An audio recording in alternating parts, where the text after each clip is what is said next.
Yes, good evening. Is this audible? Yes, ma'am, you're audible. What's your name? Riz, my name is Riz. Riz. All right. So you're in class 12 now, right? Yes, ma'am, I'm in All 12th. right. So, Riz, since it's a very short class today, I'll brief you with what's the lesson currently going in your batch, the batch that you will join. We have started with current electricity. That's the chapter 3 of your NCRT. Before I tell you something, just tell me one thing, Riz. What's the current physics lesson going in your school? Right now, we finished magnetism, and I think we're doing the next chapter. I think it's effects. Okay, chapter number 5 you're doing moving charges and magnetism and matter you're doing moving charges and Yes, magnetism. yes, magnetism and matter. Yeah. All right. So your vacations are currently going on. Yes, ma'am, it's going on right now. So before vacations, you were able to complete 4 chapters in the school, and now your 5th chapter will continue when the school will reopen, right? Yeah, yes, All ma'am. right, all right. Yes. So see, that's why here we have started with current electricity. So almost we're all on the end of it. We are doing the circuits portion.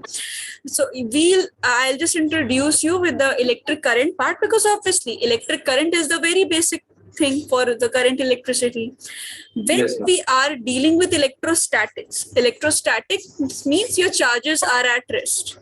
You are not allowed to use the terms like velocity or charge or acceleration for the charges, because your charges are at rest. So that is dealt in which? Chapter 1 and chapter 2 of NCRT. As soon as we step up into this current electricity, your charges begin their motion. So you are allowed to use the terms like velocity, and we have a phenomena. You must have heard of drift velocity. Velocities are there, accelerations are there, and charges begin their motion. So when Yes. charges begin their motion, there will be some associated phenomena with this. That quantity that we get because of motion of the charges, that is known as this electric current. Regarding the backup of your classes, whatever suits you, we'll go according to that. Some of the lectures we'll provide recorded lectures, because obviously covering chapter 1 and 2 at this moment is not possible, otherwise your whole syllabus will get delayed. So some recorded lectures will be provided to you, and some backup classes will be taken, whatever suits you. Fine. All right, yes, ma'am. All right. So electric current.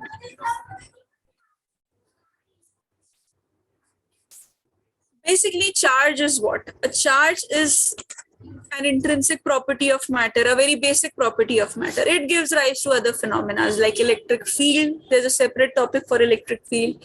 Electric forces are there. We have Coulomb's law for that. So when this electric charge, it begins its motion, the rate of flow of charge, that is known as electric current. What is meant by this term rate? See, rate of flow of charges. Now, rate means anything getting divided by time, anything that changes with respect to time. For example, in class 11th, you must have studied velocity. Velocity was what? Rate of change of displacement. Agreed? Yes, ma'am, with respect to time. With respect to time. So displacement got changed with respect to time. That's why we wrote it as x divided by t. Yes. And we called it as it. Similarly, electric current is also what? It is also the rate of flow of charges. There is one more thing. If you have any UTs or any tests upcoming, so that can be provided to you, because in other batches, different lessons are going on. So whatever suits you, you can let us know. All right, yes, ma'am. So current is denoted by a capital I. It is basically charge divided by time. Now, this has a different usage. We use it in terms of different ways. If time instant is given, or if time displacement is given, or anything, different time instant or whatever is given, that I'll tell you later on. First, let's see one more thing. Current is what? Current is amount of charge that flows during a duration of 1 second, or for a time of 1 second. Because obviously, if you put T as 1, what will be the relation between I and Q? Will be directly proportional. They'll be equal, no? They'll be simply equal to each other. So that's another definition of current. You can say current is the amount of charge that flows for a duration of 1 second. So two definitions you have. Now, regarding its SI unit, what's the SI unit of electric charge? Coulomb. Wait. Coulomb. So 1 coulomb by 1 second, this is amperes. So we write it with a capital A. You must have heard of 4 amperes, 3 milliamperes, 4 microamperes, and all these terms will be used throughout. Till your semiconductors, it will be used, because in your semiconductors also you have circuits. So that's why current electricity is one of the basic lessons. Apart from this, this is a scalar quantity. Quantities are divided into two types: vector quantities, scalar quantities, that you must already be aware of from the lower classes. Vector quantities are those quantities that have magnitude as well as direction. Scalar quantities have only magnitude. One other difference is also there, but before that, before we come to scalar quantity and why is electric current a scalar quantity, let's just discuss the direction of it. And no need to write anything right now. I'll give you sufficient time for you so that you can copy it down easily, smoothly. If there's a positive charge, for example, the positive charge is covering its motion towards, let's say, the right side, randomly, like right side. So if it's a positive charges can be many positive charge, protons and all. For a positive charge, the direction of motion of charge and current are same. It means if my charge was traveling towards the right hand side, the direction of current will also be this. This is the first case. If it's a negative charge, everything will be just reversed. Means direction of flow of current and the motion of the charge, both will be opposite. So if it's a negative charge, Direction is opposite, just opposite to that. Now coming back to this point that I was discussing with you, it's a scalar quantity or a vector quantity. So you tell me, I is equal to Q by T will give the magnitude of electric current. Direction has already been written. So is it correct to say it's a scalar quantity? Or by this, it should be a vector quantity. But there's one slight exception to electric current that I'll tell you. According to both these facts, as agreed by you completely, you are right. It should be a vector quantity because it has a direction. It also has a magnitude. Difference arises in the fact that electric current is the only scalar quantity that has a direction, but not that has a magnitude as well as direction, but is not a vector quantity. The reason being the fact that electric current does not obey the vector laws. Remember, you must have studied the vector laws, parallelogram law, polygon law, triangle law, and also laws. Most common law that is used by all of us is parallelogram. So remember parallelogram law is parallelogram law, vector addition, vectors addition. Okay, we can have a class on that if you wish, because class 11 students have their classes, revision classes or vector classes, so you can join that whenever you wish for just taking the backup and for revision, because it happens many times we are not able to learn some things in class 11, so we can just take the extra classes and cover in class 12. Parallelogram law, I'm sure you must be knowing it. When you will see, you will be able to recall. For example, two forces are there making an angle of 60 degrees. How will you solve it? You have a full formula: a square plus b square under root that whole thing plus 2ab cos theta, that formula. Yes. So electric current does not obey that law. It does not follow parallelogram law. That's why that's one of the major conditions. If it doesn't follow that law, then it will never be considered as a vector quantity. That's why we keep it separately in the scalar quantities, electric current. Clear? Yes, ma'am. All right. So I'll tell you the usage of current. This formula I is equal to QT is Q divided by T is not used directly, obviously, because this is a very simple formula. Questions are modified in this. So how do modifications in the questions come, that I'll tell you. First, note down till here. Just text me done or let me know. Then we'll move further. Yes, ma'am.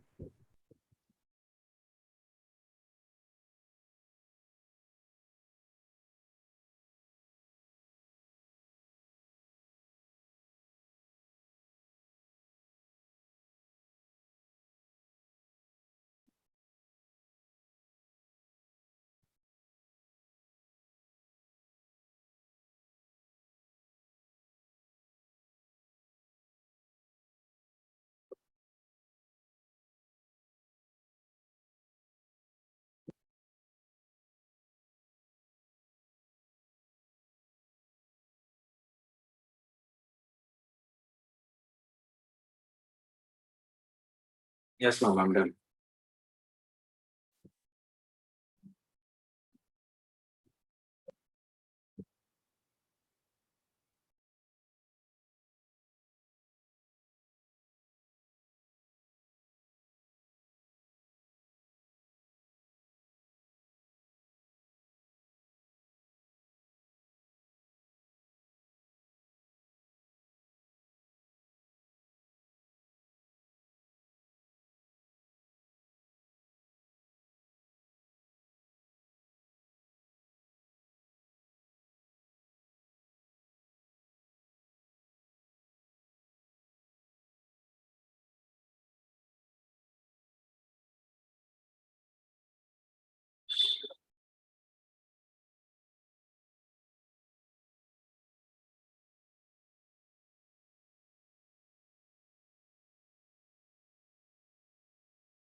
Yes, ma'am.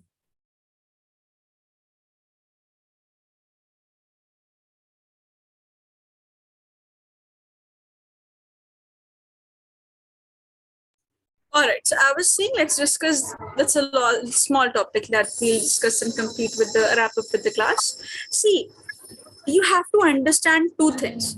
One thing is known as time duration. Time duration is what? I'll say I have started my journey at 2 p.m. I have reached my destination at 4 p.m. So what's the time duration? 2 hours. That 2 hours becomes what? 2 hours becomes the time duration. Somewhere it has a beginning, it has an ending. So time duration is what? Time duration, let's say for example, it can be 4 to 5 seconds, it can be 0 to 2 seconds, 3 to 4 days, 5 to 4 hours, like this. This is known as a time duration. So if you have a time duration given, so how to use that formula? I is equal to Q by T. Basically, you have to take the difference of the final current and initial current divided by the final time and the initial time. Basically, the time duration. Like Q final minus Q initial divided by time final minus time initial. And the type of current we get over here, this is known as an average current. Secondly, what if the time interval is not given? What if at a specific time second, I want you to calculate the current? Or it can be anything. I'm asking you to calculate the current not during 4 to 5 seconds, but exactly at 5 seconds. That becomes what? It becomes a time instant. Exactly at t is equal to 0.3334 seconds, exactly at 4 p.m., exactly at a specific time, that we call it as time instant. For example, t is equal to 4 seconds, t is equal to 2 seconds, and all. Here we differentiate charge with respect to time. You have to use your calculus. Are your basic calculus clear? Differentiation, integration, because that will be used throughout. Yes, ma'am, I do Are they have. clear, or you need help or somewhat? Just tell me openly. Your basics are clear? Uh, Somewhat. I do need help here and there. So, Okay. So as we'll proceed with the questions, wherever differentiation will come or integration will be used, I'll help you with that. Or all if right. specifically you wish, I can send you the video lecture as well, recorded lecture. That's only based on differentiation. Whatever suits you. First, let us just go through some classes wherever you need help. Because in circuits, we don't have differentiation integration, and we are currently doing circuits. So we have to differentiate charge with respect to time. And the type of current we get over here, this is known as instantaneous current. This is known as instantaneous current. Fine. Now I'll give you an example and show how to actually apply this, what I've written. Here, I'll help you with the differentiation part also if needed. So first part says charge is given to you, that charge is flowing through a cross-sectional conductor. You have to find current in 0 to 2 seconds. So which current should I find? Average or instantaneous? Average. Current, definitely. So I was what? Delta Q divided by delta T, which was Q final minus Q initial, divided by the time duration, time final minus time initial. So at T is equal to 2 seconds, because final time is what? 2 seconds. What's the value of charge? Charge at 2 seconds, just put 2 everywhere. This becomes 3 into 2 square plus 2 into 2 plus 1. That gives 17. Yes, 17 coulomb. Then at t is equal to 0 second. Why? Because t is equal to 2 seconds was the final time. T is equal to 0 second was the initial time. So Q at 0 becomes what? Just put 0 everywhere. 3 into 0 square plus 3 into 0 plus 1. All this is 0. So we just have 1.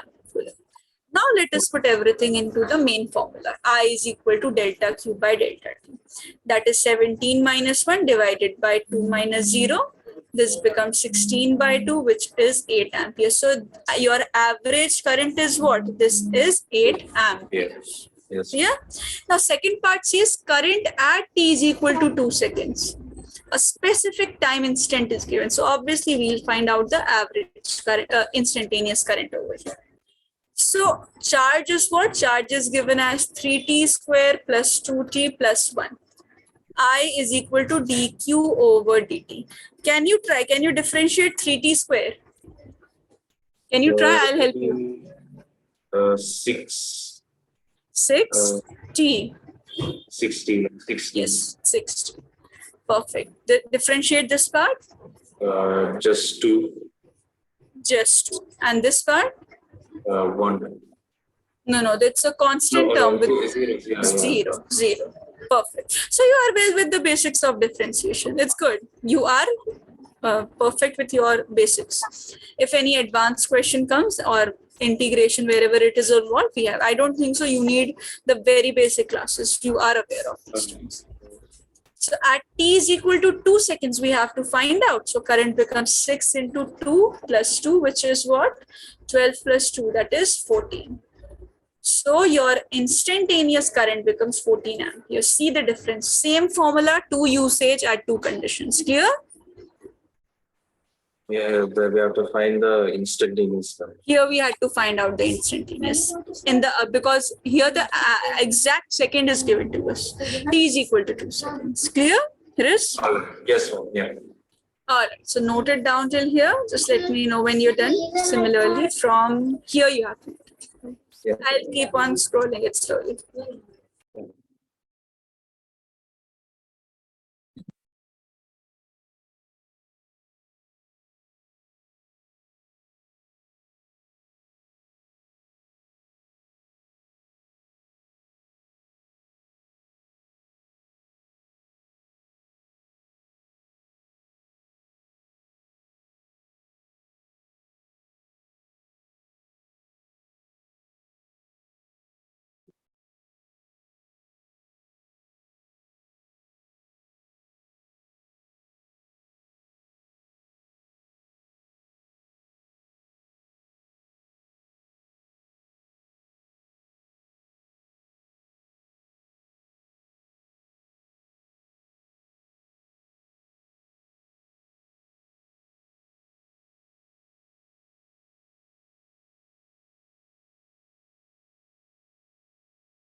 Yes, ma'am. Done.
Yes, ma'am. Done.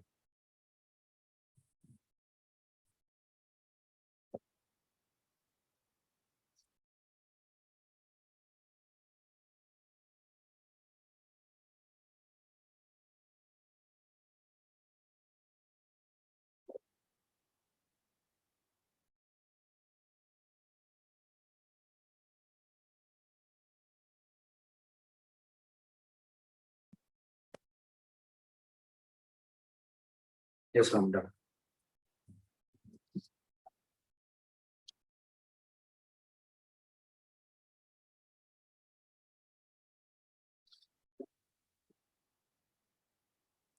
All right, Liz. So that's it for today. Let's meet in the next class. Just contact with the team about the details. So I think I All hope right. you don't have any doubts. No, this is